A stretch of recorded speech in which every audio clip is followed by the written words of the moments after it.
But is it true that you beat Michael Jordan one-on-one for 10,000? So I did beat him one on one, but I didn't get the 10,000 because we ran it back. I hate to say it like this because he's my favorite player, but he kind of cheated his way to the win in the second game. But yeah, I did beat him though. I smoked him actually, and then I was on pace second game. What's the definition of smoke though? Like, what's the score when you smoke them? Well, so the first game was like 11-5. You know what Right. I'm saying? And then the Uh-huh. next game I was up again 10-4 because I wouldn't have double or nothing. Then you all right? You play one on one. You know how it is. If you beat somebody, you're like I could do this again, or it's like Uh-huh. this is hard. Like the only reason I doubled or nothing for 20K is because I knew I could do it again. And Wow. I was on pace at 10-4, and then he And then kind he's of the Jordan rules came in. man he started cheating. Man, ain't no other way to say it. He was cheating. Kyrie Irving is overrated, depending on how you rate him. If you're talking about skills, top tier guy, elite skill, elite scorer. But if you're talking about point guards, where does he rank? Where does Kyrie Irving rank on point guards of all time? All NBA 3 times, never first team.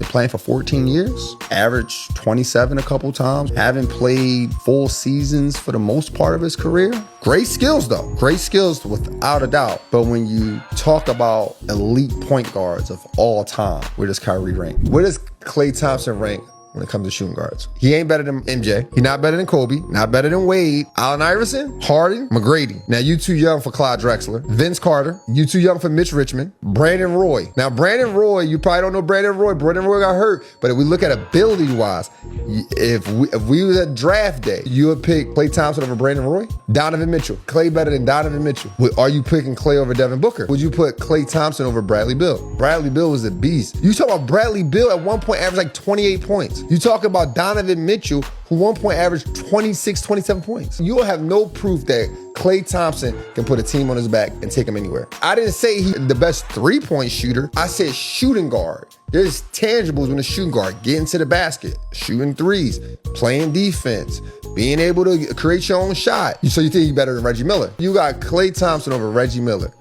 Here's why I put Klay Thompson. Here's the field I put Klay Thompson in. DeMar DeRozan. DeMar DeRozan, nice. Creates his own shot. He's nice. Joe Johnson. Joe Johnson is nice. But they're shooting guards. Mono Ginobili, Allen Houston. These are where I put Klay Thompson in. I don't think Klay Thompson is top 5 shooting guard, top 8 shooting guard. You know what people don't factor in when they think about these basketball debates or the game of basketball is timing. Michael Jordan had perfect timing. Like he came in about mid-80s, developed. While he was developing, the guys who was carrying the league at that time, Magic Johnson, Isaiah Thomas, Larry Bird, they were getting older. And it was a new era that was rising. And Michael Jordan was the face of that era. See, the thing with Michael Jordan is though, it became a big men era. So the guys he competed against, they was shooting about 8 shots a game. Like this, from the shooting guard position, from the point guard position, we're talking about at most 12 shots a game. Like Reggie Miller was one of the greatest shooters of all time. The most threes he shot in the game was 15. Jason Tatum and the Celtics do that every night, per person almost. So when LeBron comes in, he's coming in where it was guard heavy, where it was 6 or 7 guys all from one position averaging 26 or more points. So we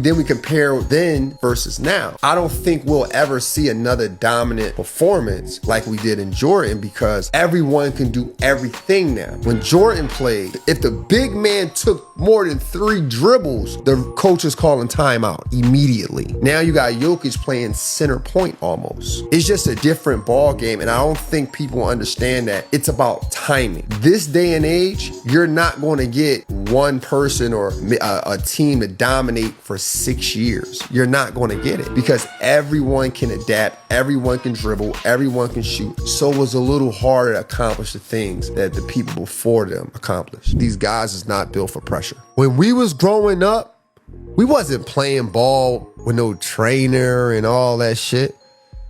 We was playing for our lives. When I was playing basketball growing up, I knew it was the only way I'd be able to get on a plane. It was the only way I would have a chance at free education. It was different. You didn't have a trainer. You know who you was playing against? Your old heads. Old heads around the way. Drug dealers. Former basketball players. These guys, they play basketball with the train. They only play in gyms that got the right temperature. They don't play outside. They don't want these shoes on the concrete. They only do it certain times. They not built for pressure. You're not built. We had pressure. All this driving to the games, you better get a scholarship with this stuff. That was pressure. LeBron James, single parent household, 6'9", 240, 220 in high school. Where you gonna work? What regular job you gonna get being that damn tall and being that damn big and that fast and strong? You gotta make it to the league. Pressure. Allen Iverson in Bad News, Virginia, around his boys. Mom need help. Athletic, got a gift. Better make it to the league. Pressure. Now these guys, they 7'1", eating burgers before the game. Right on the bench, eating a burger. Kobe Bryant. Man, you can't win without Shaq. You can't win without Shaq. He in the gym 3 o'clock in the morning, 5 o'clock in the morning, 7 o'clock in the morning. Let me take my daughters to school. I'm back at 11 o'clock. Y'all going out to a party? I'm going to go work out. Pressure. He didn't want his legacy to be known as he only could win with Shaq. Pressure. These guys don't got no pressure, man.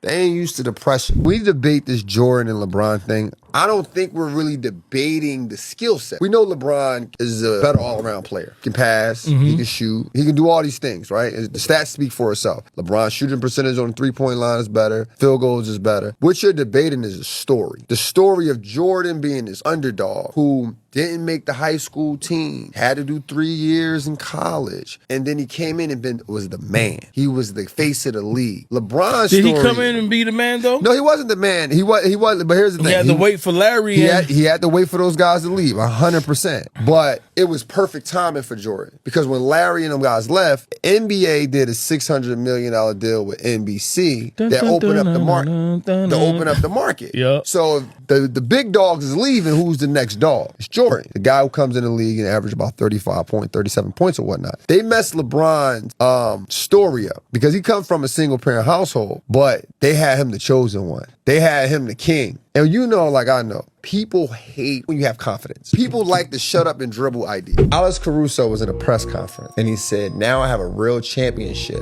How much better does this one feel? Yeah, now I got a real one. Now nobody can say anything. Basically saying the fans are saying the championship that was won in a bubble was a fake championship. It wasn't a real championship. Now here's my thing. If we don't have a championship that year, you'd be complaining. You will be mad that the NBA didn't have a championship game in 2020. They did everything they could during a time that was unexpected for everyone to keep basketball going. Then we got to think of it like this. The Lakers was number 1 in the West that year. It wasn't like, oh man, the Lakers was number 5, number 6, and then they got a break, and then they came back and won it. No, they was number 1 in the West. LeBron James averaged 25, 8 rebounds, and 10 assists that year. That's an MVP year. If we saying the bubble is not a real championship, we can't count the Spurs winning in 1999 on the lockout. Lockout, they only played 50 games. If Tim Duncan is still up there with 5 rings, we gotta call the bubble a real ring. You know what kills me when it comes to this LeBron debate? He doesn't have a bag. Sure, you never seen him fade away.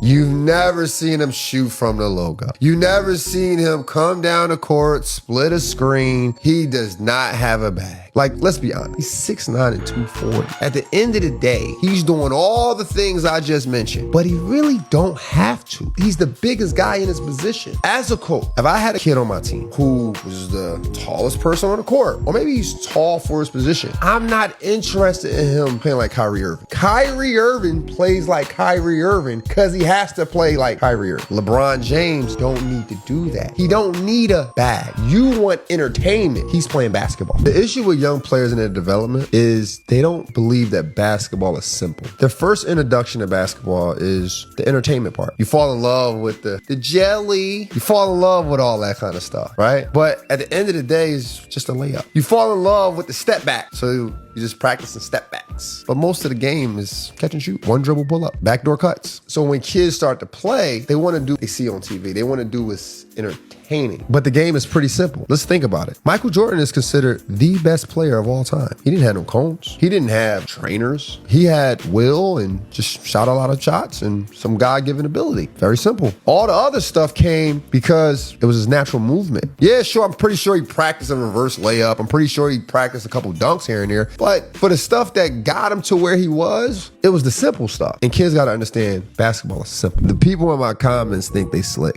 Anytime I talk about the Jordan era, they conveniently compare it to right now. They always say, you don't think Jordan could have dunked on Rudy Gobert? Bro, y'all conveniently skipping over the 2000s. Y'all conveniently skipping over the 2010s. You know, when all the superstars who still relevant to this day was playing? Nice try. So I'm on this interview and they asked me about the logo. Why does this guy have a basketball? Why is he in the sky? Why is he in a car? Here's how I broke it down. The basketball is just a tool. It's just a tool to bring people together. I mean, basketball, sports in general is just one of the things that you can find common ground with someone of a different race, a different background than you. So it's just a tool, right? And I use basketball to engage people with maybe debates, maybe things they can agree on, maybe give basketball stories. Then they said, why the car? Well, I was going to put like a brain, but I feel like when people see a brain in a logo, they automatically think they have to think. So I had to think, what do all men like? For the most part, cars. Guys like cars, right? But I use the car as a vehicle. It's a vehicle. It's your mind. Your mind is a vehicle. Why is it in space? Because I want you to think outside of the box. I want you to think outside of this world. And that's the definition of the logo, Scoring Society.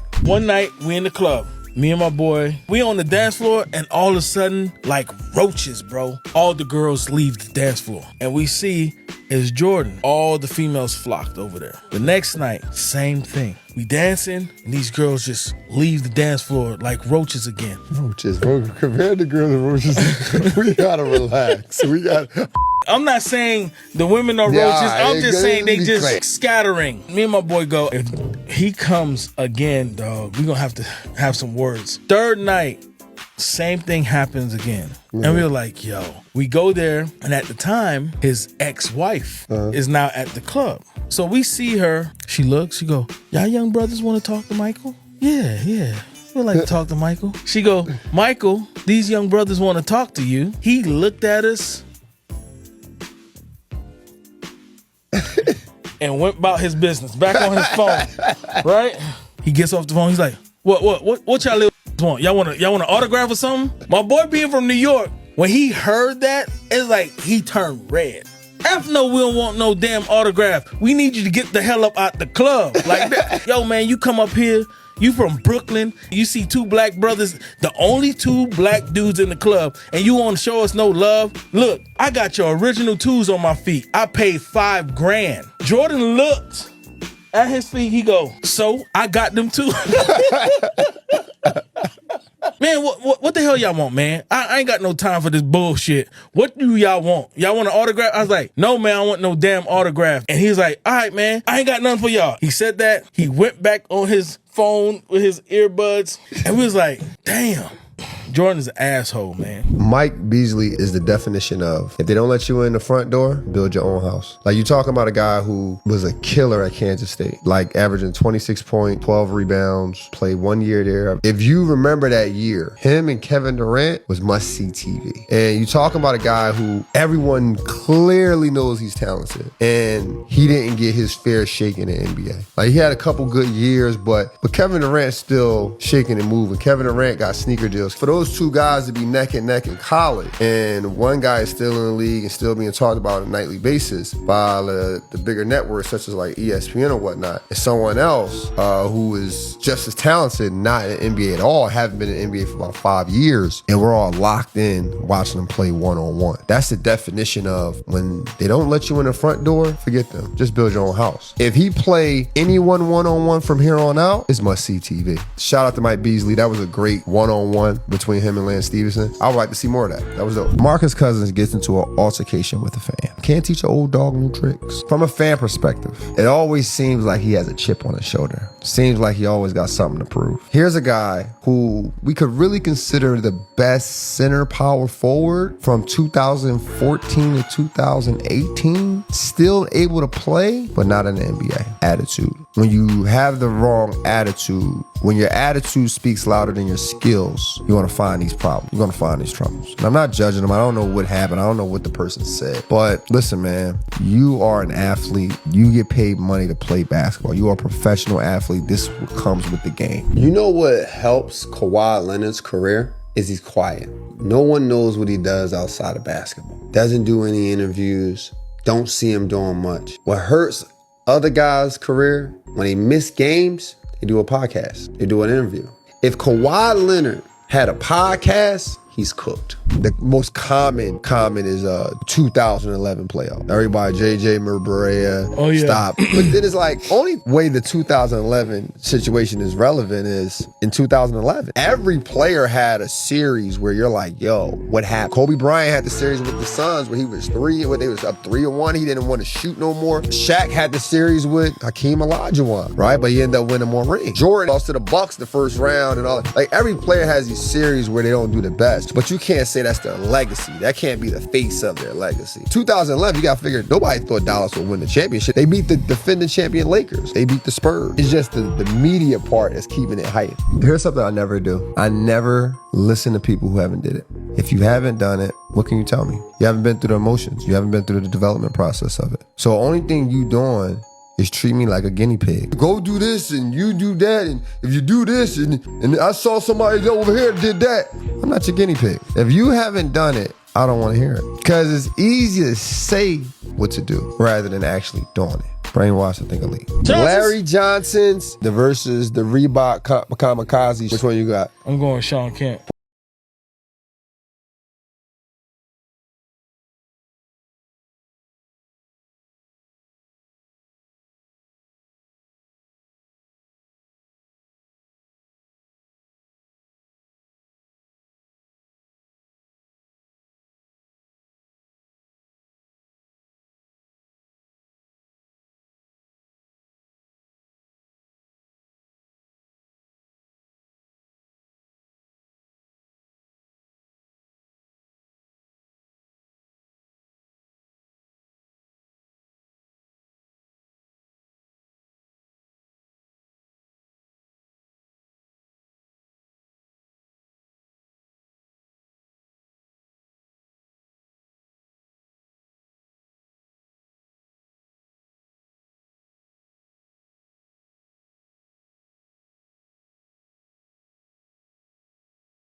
Fans who depend on your research, depend on your takes, so they can run with it. So if you say, man, these kids ain't good, these guys, these young guys shooting too many threes, everybody gonna be like, yeah, they shooting too many threes. And which is 100% true. But the difference when they were coming up was the NBA was really just started getting big contracts. You think the analyst was talking bad about the player? You think I'm gonna invest $600 million and then y'all gonna get on and say, these dudes just get grabbing too many rebounds. The dudes who get the rebounds not shooting. Like, no, bro. They was applauding it. Dennis Rodman had 25 rebounds, no points. You just like, oh my God, he's the greatest thing ever. Now, somebody do that, they getting crucified. You can't score though, man. The game has changed so much. Who get 25 rebounds and don't score? That's terrible.